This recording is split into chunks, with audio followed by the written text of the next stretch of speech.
많은 죄악 가운데 살아가는 나의 모습, 내 자랑과 내 욕심에 가려지는 주님의 얼굴, 한없는 그 사랑으로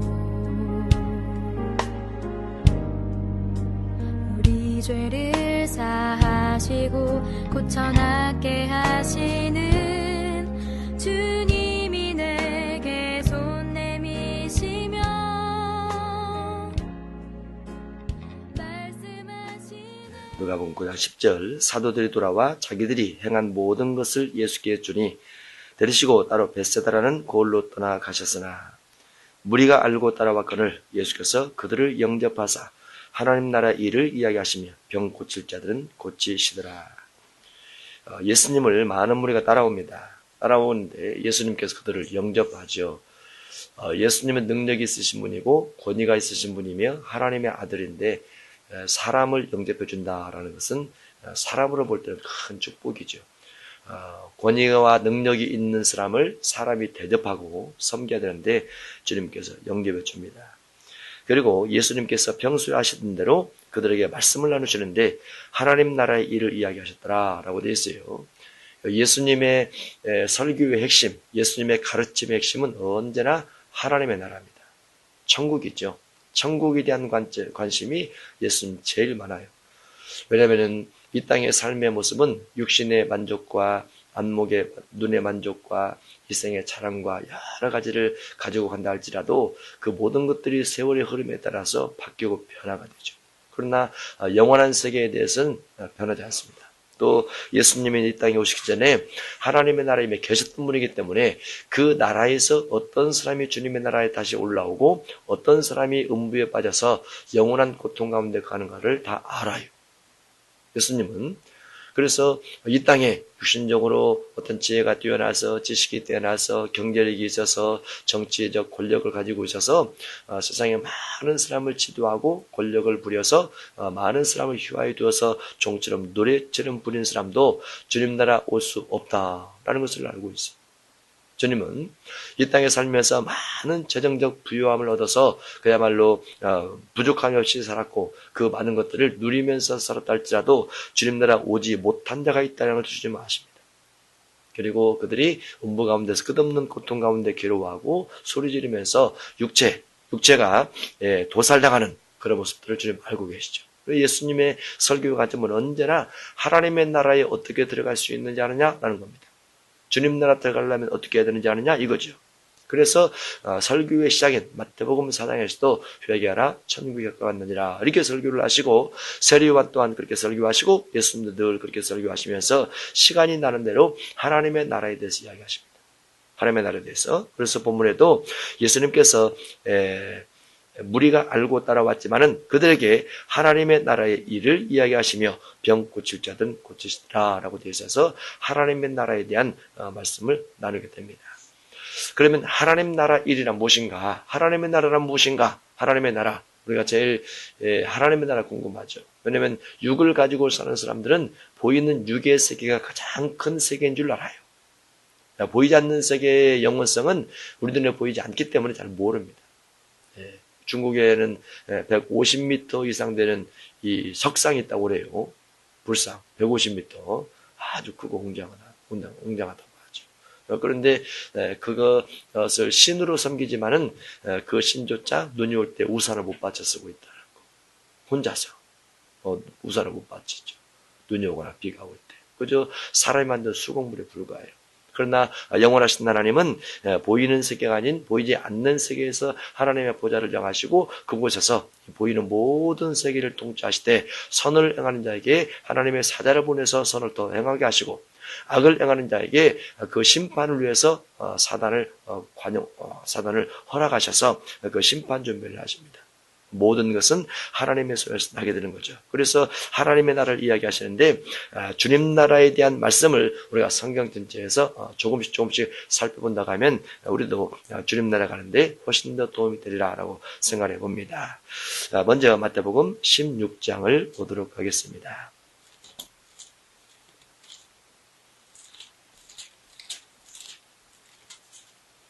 마태복음 16장 23절입니다.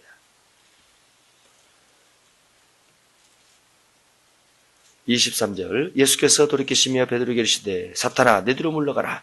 너는 나를 넘어지게 하는 자로다. 내가 하나님의 일을 생각하지 아니하고 도리어 사람의 일을 생각하는도다 하시고, 하나님의 일을 생각하지 아니하고 사람의 일을 생각하면 사탄이 하는 겁니다. 반대로 하나님의 일을 생각하면 하나님의 일이죠. 그러면 전업 문맥으로 봤을 때 하나님의 일이란 무엇이냐? 하나님의 일이란 21절에 있는 고난을 받고 죽임을 당하고 부활이 되는 겁니다. 이 고난을 받는 것, 고난과 죽임 당하는 이 속에 하나님의 일이 들어있다라고 되어 있습니다. 그리고 그것이 뒤로 가서 24절 이하에 보면 예수께서 제자들에게 이르시되 누구든지 나를 따라오려거든 자기를 부인하고 자기의 십자가를 지고 나를 따를 것이라. 자기를 부인하는 것, 이 속에 하나님의 나라가 들어있어요. 자기 십자가를 지는 것, 이곳에 주님의 나라가 들어있습니다. 25절 누구든지 제 목숨을 구원하고자 하면 잃을 것이요 누구든지 나를 위해서 제 목숨을 잃으면 찾으리라 해서 제 목숨을 구원코자 하면 잃어버립니다. 하나님의 나라가 아니에요. 자기 목숨을 구원코자 열심히 살아가는 것은 주님의 나라가 아닙니다. 주님을 위해서 자기 목숨을 잃으려고 열심히 달려가는 사람은 주님의 나라입니다. 반대로 되어 있죠.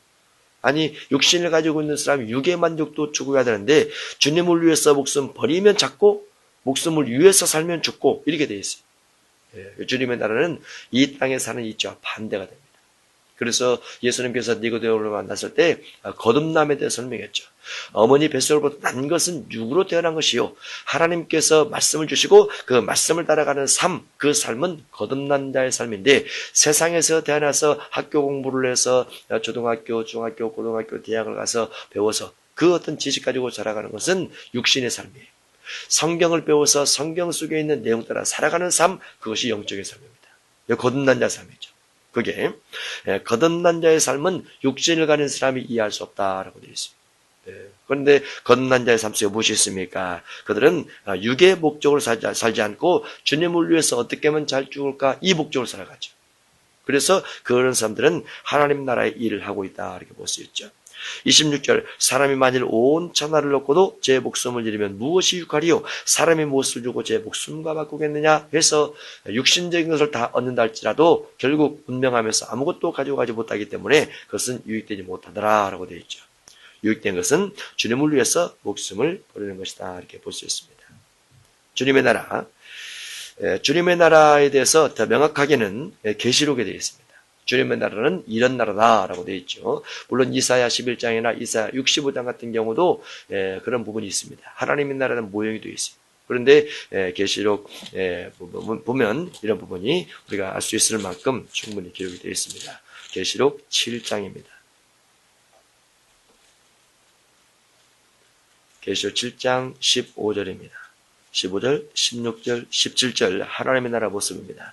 그러므로 그들이 하나님의 보좌 앞에 있고 또 그의 성전에서 밤낮 하나님을 섬기매 보좌에 앉으시니가 그들을 위해 장막을 치시리니 그들이 다신 줄이지도 아니하며 배고픔이 없더라고 말이죠. 목마르지도 아니하고 목에 갈증도 없더라고 말이죠. 해나 아무 뜨거운 기운에 상하지도 아니하리니 상함이 없다라고 되어 있습니다. 해나 아무 뜨거운 기운에서 우리가 음식을 설거지를 하면서도 뜨거운 물에 데이고 음식을 하면서도 뜨거운 열기에 데이기도 하고 기름이 튀겨서 데이기도 하고 또 여름에 뜨거운 햇볕에 데이기도 하고 그렇죠. 또 길을 가다 넘어지면 상처가 나기도 합니다. 주님의 나라는 상함이 없어요. 육체도 마음도 상함이 없습니다. 17절 이는 보좌 가운데 계신 어린 양이 그들의 목자가 되사 생명수 샘으로 인도하시고 하나님께서 그들의 눈에서 모든 눈물을 씻어 주실 것임이라 해서 하나님의 인도, 생명샘의 인도, 생명, 영생의 나라라고 되어 있습니다. 영생을 얻을 수 있도록 영생이 되어지도록 생명수 샘물로 인도하는 부분이 주님 나라에 있다라고 되어 있습니다. 그 땅에 가면 나이를 세면서 살진 않을 겁니다. 나이를. 그러나 달이 바뀌는 것은 있을 것 같아요. 왜냐하면 하나님 보좌 앞에 생명나무가 달마다 과실을 맺고 오라고 되기 때문에 달이 바뀌는 건 있다고 봐요. 그것이 이 땅의 계산으로 해서 하루가 1000년이고 1000년 하루 같은 그와 같은 것인지는 잘 모르겠습니다. 그러나 주님의 나라에서는 영생은 틀림없이 있는 거죠. 영생은. 그리고 그 영생의 모습이 이사야 11장과 이사야 65장에 보면은 짐승들과 사람, 짐승들과 어린아이 함께 교제를 하고 대화를 하고 놀고 장난을 쳐도 짐승이 사람을 물거나 그러지 않습니다. 짐승이 사람을 상해하거나 그러지도 않아요. 그래서 산천 초목, 산천 풀과 나무와 물고기들과 짐승들이 모두 다 사람과 더불어서 대화를 하고 교제를 하며 살 수 있는 것이 주님의 나라라고 볼 수 있죠. 왜냐하면 그것은 영생의 나라이기 때문에 모든 것이 영원히 삽니다. 살아있다고 말이죠. 살아있는 존재가 있는 나라가 생명 주님의 나라죠. 그래서 생수강이 하나님 보좌에서 흘러나와서 하나님의 나라에 있는 모든 만물을 소생시키시죠. 항상 그래서 모든 것이 삽니다. 썩을 것이 없는 나라가 주님의 나라라고 볼 수 있죠. 이 땅의 것은 썩을 것이 많지만 계시록 21장입니다. 21장 4절입니다. 하나님의 나라, 하나님의 나라 꿈꾸고 있죠. 우리도 4절 모든 눈물을 그 눈에서 닦아주시니 다시는 사망이 없고 애통하는 것이나 고가는 것이나 아픈 것이 다시 있지 아니하리니 처음 것들이 다 지나갔음이라. 눈물을 눈에서 닦아주시는데 사망이 없습니다. 나이를 먹지 못하는 거죠. 족장시대에 창세기부터 보면 창세기에는 보면은 1000년 가까이 삽니다. 그래도 죽죠. 결국은 그러나 육에서 벗어나서 영체로 주님을 만나러 가고 주님 구름 타고 오실 때 부활체와 변화체가 되어서 주님 만나게 된 경우는 다시 사망이 없습니다. 육체가 늙음이 없더라라는 거죠. 애통하는 것이나 슬픈 일이 없습니다. 슬픈 일을 제공하는 것도 없죠. 우리가 이별하거나 헤어지거나 어디가 상처가 나거나 어떤 선고를 받거나 그러면 눈물이 나죠. 그런데 주님 나라는 그것이 없죠. 곡하는 것이나 아픈 것이 다시 있지 아니하리니 아프지 않는 사람 아예 없습니다. 이 땅에 사는 사람 중에서 다 아파요. 본래가 아파요. 육을 가지고 있어 하나님 앞에 타락된 본능 가지고 사는 사람들은 타락된 본능의 죄 때문에 늘 아픕니다. 병이 없는 사람은 아예 없다.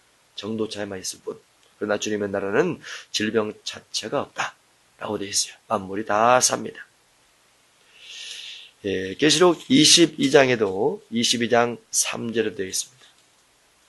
3절 다시 저주가 없으며 하나님과 그 어린 양의 보좌가 그들 가운데 있으리니 그의 종들이 그를 섬기며 그의 얼굴을 볼 터이요 그의 이름도 그들의 이마에 있으리라 해서 하나님의 얼굴을 볼 수 있는 걸로 말씀하고 있습니다. 하나님의 얼굴, 우리가 하나님의 얼굴이 해와 같이 빛나더라 라고 되어 있습니다. 마태복음 13장 43절에 보면 그때 의인들은 해와 같이 빛나리라. 고린도전서 15장 41절에 보면은 그때 하나님께서 우리에게 상급을 주신데 해 영광이 있고 달의 영광이 있고 별의 영광이 있더라라고 해서 해와 같은 영광을 바라볼 수가 없습니다.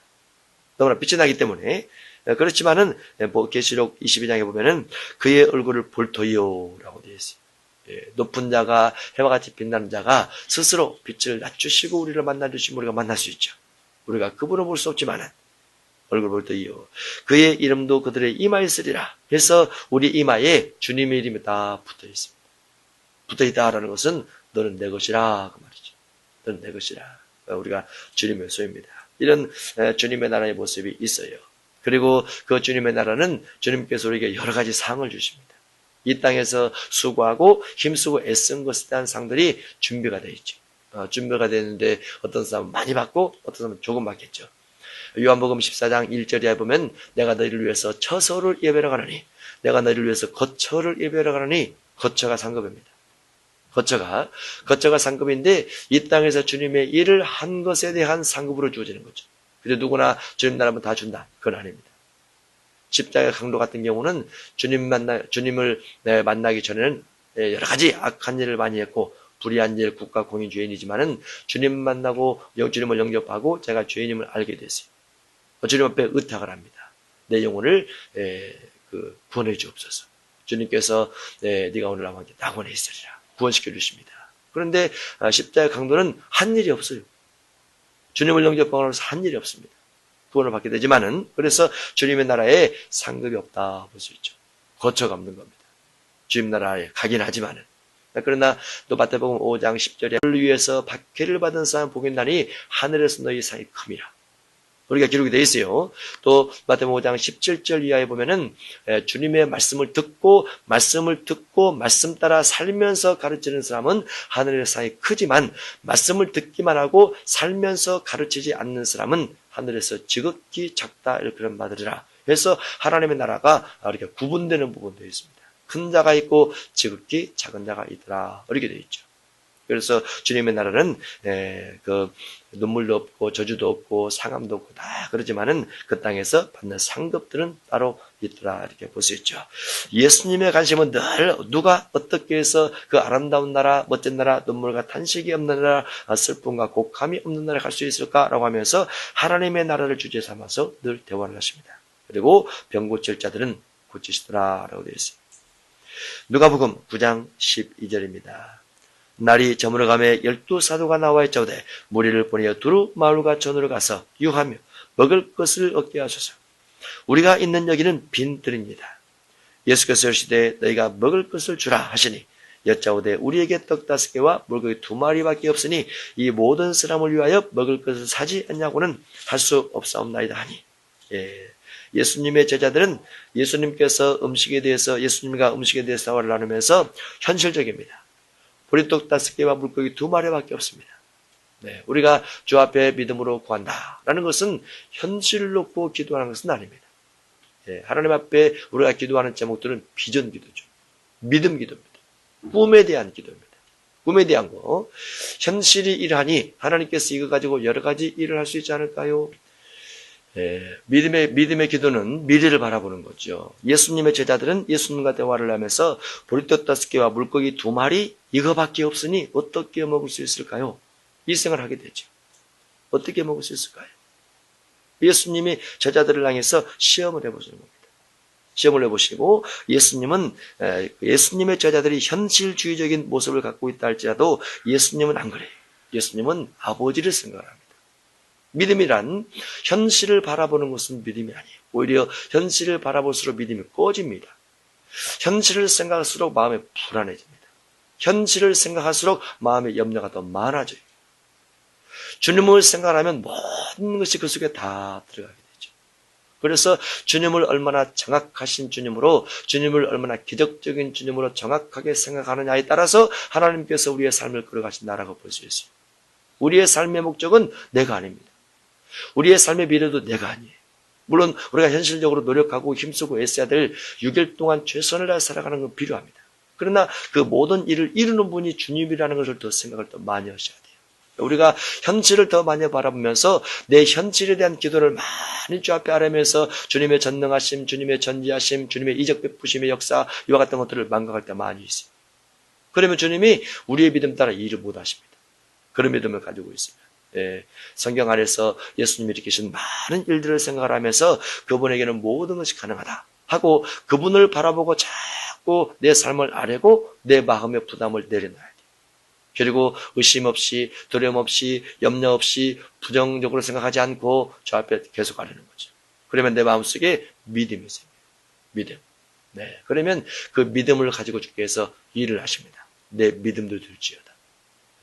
현실을 바라보는 눈이 주님에게 다 바꿔져야 됩니다. 예수님의 제자들은 보리떡 5개와 물고기 2마리밖에 없습니다.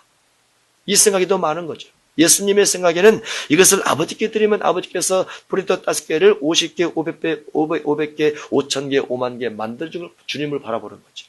물고기 2마리 가지고 주님, 이 물고기 2마리를 아버지께 드리나이다. 아버지께서 물고기 2마리를 20마리, 200마리, 2000마리, 2만 마리 만들 줄을 믿습니다. 주님을 바라보는 거죠. 이 믿음입니다. 현실보다도 주님을 더 많이 바라보는 것. 14절 이런 남자가 한 5,000명 되미라. 제자들에게 이르시되 때를 지어 한 50명씩 앉으라 하시니 제자들이 이렇게 다 앉힌 후 예수께서 떡 5개와 물고기 2마리를 가지사 하늘을 우러러 축사하시고 떼어 제자들에게 주어 무리에게 나누어 주게 하시니 먹고 다 배불렀더라. 그 남은 조각을 12바구니에 거두니라. 해서 예수님의 의대로 예수님의 믿음대로 아버지께 올렸더니 아버지께서 응답하셔서 결국은 오병이어로 5,000명이 먹고 남게 되었더라 라고 되어 있습니다. 예, 주님을 바라보는 것이 이적이 주어지는 믿음이다 이렇게 볼 수 있습니다. 이 음식을 통해서 여러 사람이 먹고 음식에 대한 기적들은 구약에도 있었습니다. 구약에도 작은 것이지만은 구약에도 이런 부분이 있습니다. 한번 보겠습니다. 왕상 17장입니다.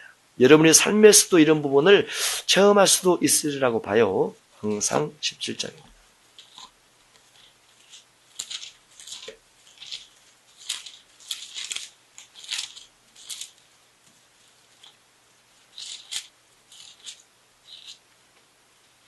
왕상 17장 8절 이하인데 12절입니다. 엘리야가 하나님의 응답을 받아서 사렙다에 있는 한 여인에게 가서 음식을 공개받습니다. 그런데 그 여인에게 음식을 달라고 하죠. 12절 그가 이르되 당신이 하나님 여호와께서 살아계심을 두고 맹세하노니 나는 떡이 없고 다만 통에 가루 한 움큼과 병에 기름 조금뿐이라. 내가 나뭇가지 둘을 주워다가 나와 내 아들을 위하여 음식을 만들어 먹고 그 후에는 죽으리라. 엘리야가 그에게 이르되 두려워하지 말고 가서 내 말대로 하려니와 먼저 그것으로 나를 위하여 작은 떡 한 개를 만들어 내게로 가져오고 그 후에 너와 내 아들을 위하여 만들라. 이스라엘의 하나님 여호와의 말씀이 나 여호와가 비를 지면에 내리는 날까지 얼마나 걸리는 겁니까? 3년 반이죠. 3년 반. 그 병의 기름이 그 통에 가루가 떨어지지 않고 그 병의 기름이 없어지지 아니하리라 하셨느니라. 통에 가루와 병의 기름이 없어지지 아니하리라. 3년 반 동안 계속 재생산돼서 나오는 거죠. 물론 우리가 할 수 있다 이건 아닙니다. 주님이 하시는 것이죠. 주님이 하시는 거예요. 우리의 삶에서 어떤 부분을 일부러 막 계산해서 하려고 하지 말고 그냥 주님만 바라보고 그냥 어떤 내 삶 속에서 하나님의 이적을 체험하고 싶습니다 하면서 그냥 가보세요. 우리가 헤아리면 주님이 일을 하기 힘들어요. 헤아리고 계산하고 재보고 며칠 정도 쓰겠다 그렇게 하면 일하기 어렵습니다. 그런데 다 주님께 맡기고 우리가 일상적으로 생활하는 그런 부분에서 그런 일들이 있는가 한번 보세요. 주님이 일을 하세요. 정말 신기하게 그런 게 있어요. 가루, 기름, 그 다음에 왕하 4장을 보겠습니다.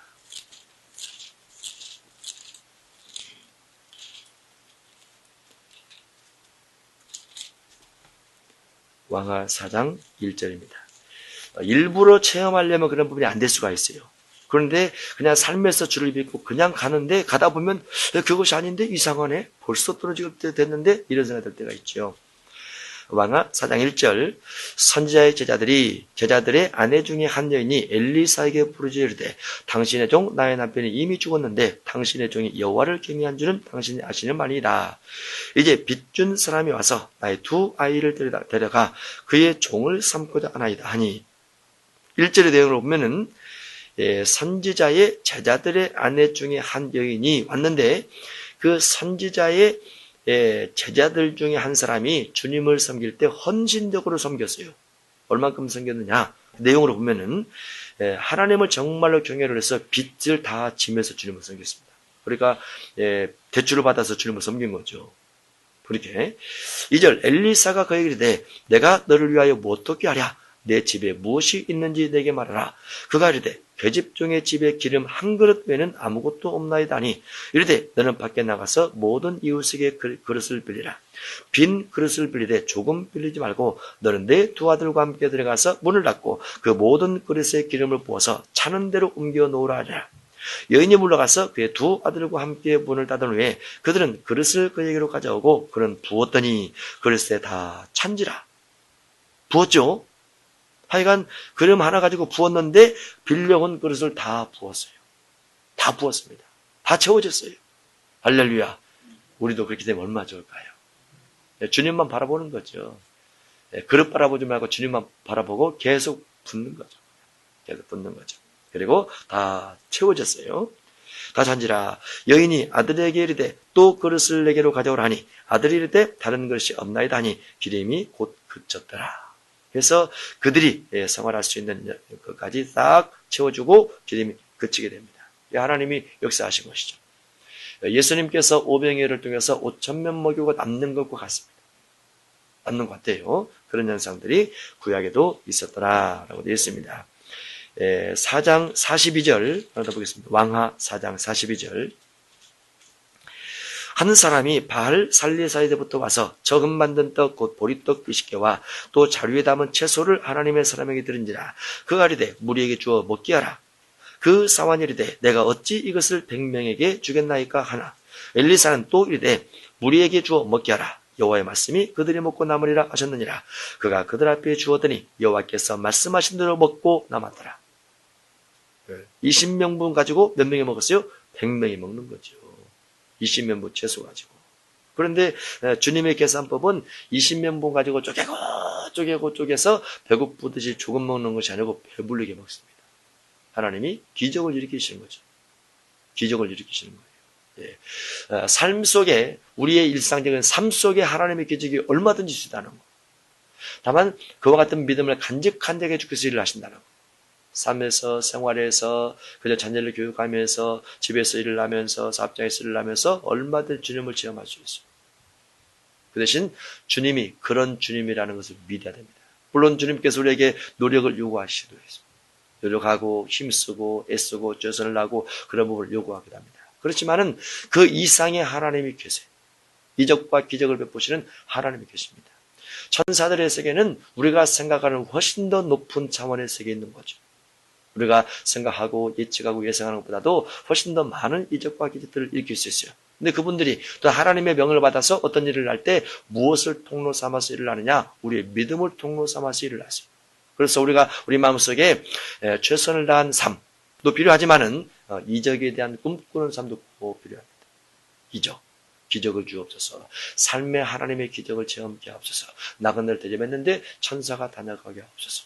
이런 것들 사소하고 소소하지만은 그 속에 주님 만나는 체험이 있으시기를 바랍니다. 주님이 기적처럼 다가오셔서 여러분의 삶을 깨워줄 줄로 믿습니다.